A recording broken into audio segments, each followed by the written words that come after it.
This edition of One Play Wednesday is going to focus on the Ravens' third down stop to open the game against the Buffalo Bills. Very encouraging for me because I have some awareness of how long the Bills have been utilizing this particular concept. It's essentially an RPO triple option writ large out of the shotgun. David Ojabo, Kyle Hamilton heavily involved. Shout out to MC from Fire Zone and Deep Cover Pod for providing me with the film from 2020 because that's how long the Bills have been running this concept. I know this because I did a preview of the Ravens' playoff loss up in Buffalo for the 2020 divisional round, and I talked about this specific play. We'll get to that play in a moment. I'll actually show you the 2020 film. MC was able to provide it for me. So this is the play we're talking about from Sunday night. However, it's 11 personnel, twin slot A, so the running back and tight end are on the same side. Kyle Hamilton able to get over the top of the pick rub concept. I think him and Nate Wiggins match up really well together on that side of the field because Wiggins is oftentimes going to play in press up near or close to the line of scrimmage. Hamilton off, takes advantage of his great vision, able to see the tight end and perhaps at times also see in the backfield at the same time. Running back motions over. Credit to Ojabo for the first of all for causing a slower throw from Josh Allen, but also to Hamilton being able to get over the top of the pick or rub concept. Now, do I think that Hamilton and Ojabo had any knowledge of how long this play has been in the Bills playbook? No, I don't. But I want to show you the film because I did mention it in the reaction video and another film study video that I did, I think, Monday evening. So this is a 3rd and 3, third quarter, first possession for the Bills after a 3-3 tie at the half. Almost the same exact spot on the field, in between the -40 and the 50.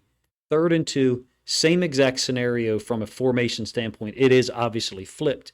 It's 11 personnel for the Bills with the running back and the tight end both set into the boundary. Unfortunately, we have the goalpost in the way here a little bit, but I will break this down first here and then back to the 2024 iteration of it. That's LJ Fort, and you can see a portion of Pernell McPhee's body. It is really ironic to me that it's number 90, who is the Reed side defensive end. In this case, it's Pernell McPhee. Some of you guys know he's one of my favorite football players literally ever because of his commitment to what he was asked to do. You kind of get an idea of that on this particular play. As the running back crosses Josh Allen's face, he's option 1. There is a mesh.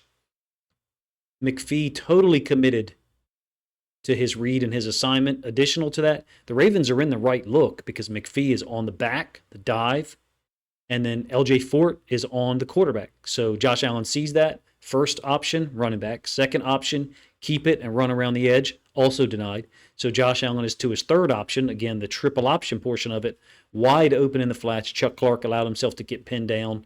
We'll let it flow through one more time from the All-22 so you can see what I'm talking about. Again, 3rd and 2, take note of the location, -42.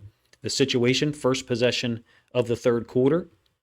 And it's a 3rd and 2, so that and it's 11 personnel with the running back and tight end set to one side, twins to the other. The Ravens' look is a little bit different because they've walked a safety, Chuck Clark, into the box on that side, and then another safety, Deshaun Elliott, is off the edge to the field. So straight man, Ravens defending it differently, but trying to account for the 3 parts of the triple option, the give to the running back, the keep by Josh Allen, and then unfortunately Chuck Clark allowed himself to have poor eye discipline, not see his man, in this case Knox, slip out into the flats to the boundary, and they picked up what I think was a critical first down because they were able to go down and get their only touchdown score against the Ravens when they outnumbered us on a bunch concept, basically 3 against 2. So having seen that, check out how they accomplish it here. It ironically is Knox again as the boundary side, as the tight end, not necessarily into the boundary because the ball's in the middle of the field, but that's Ojabo, number 90. The running back will flip sides. Ojabo plays it differently than McPhee did because he's reading it. He's being read himself. McPhee was given an assignment, running back.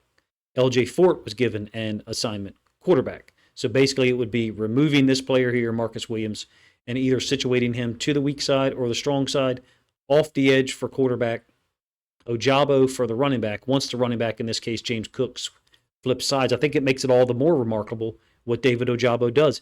He forces a keep read by Josh Allen, then veers off and has the athleticism, strength, and burst to make the hit on Josh Allen, celebrating, rightfully so, down there at the bottom side of the screen.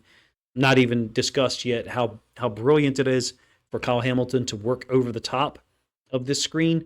They're accomplishing it in a little bit different way, they being the Bills. It's not as compressed of a formation. Hollins is getting a little bit more vertical, shows the agility, acceleration, and awareness that Hamilton has because he goes way over the top and then bends back towards the bottom of the numbers to make the tackle on Knox. Now, why is it possible? Well, it's possible because Ojabo is hitting Josh Allen in the middle of the play. If Josh Allen was wide open, unobstructed, clean pocket, if you will, then that throw is going to be on target and in time for Knox to probably get the first down. Show you the end zone angle so you can see it one more time through.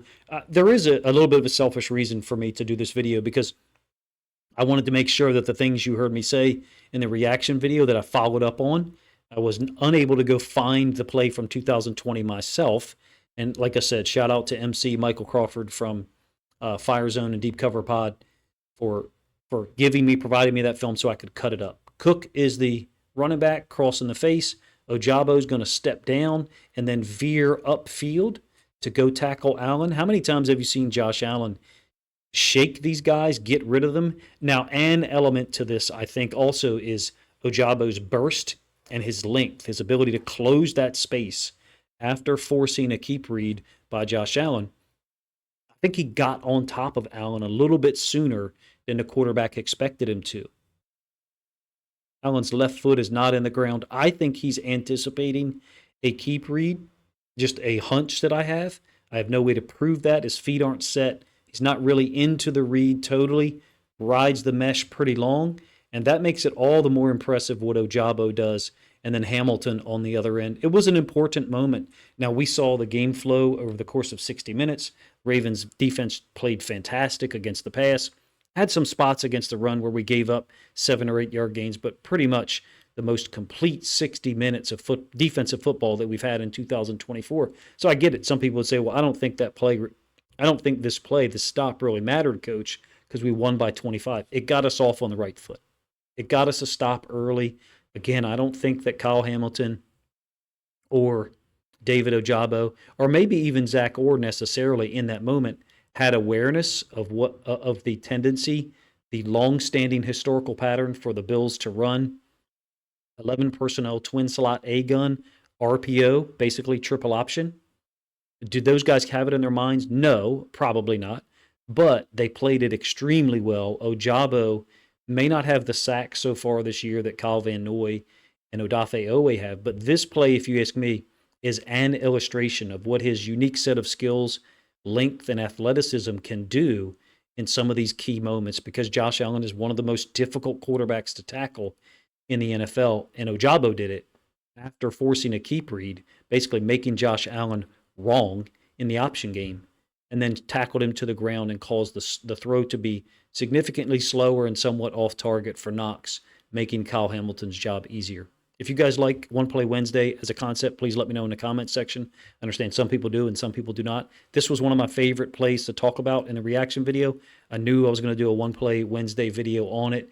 If you enjoy this video, you think other Ravens fans would like to listen to what I have to say and see the concept on screen, as opposed to me just talking about it like I did Sunday night, then please consider grabbing a link to this video, sharing it out on social media to help this content get more reach.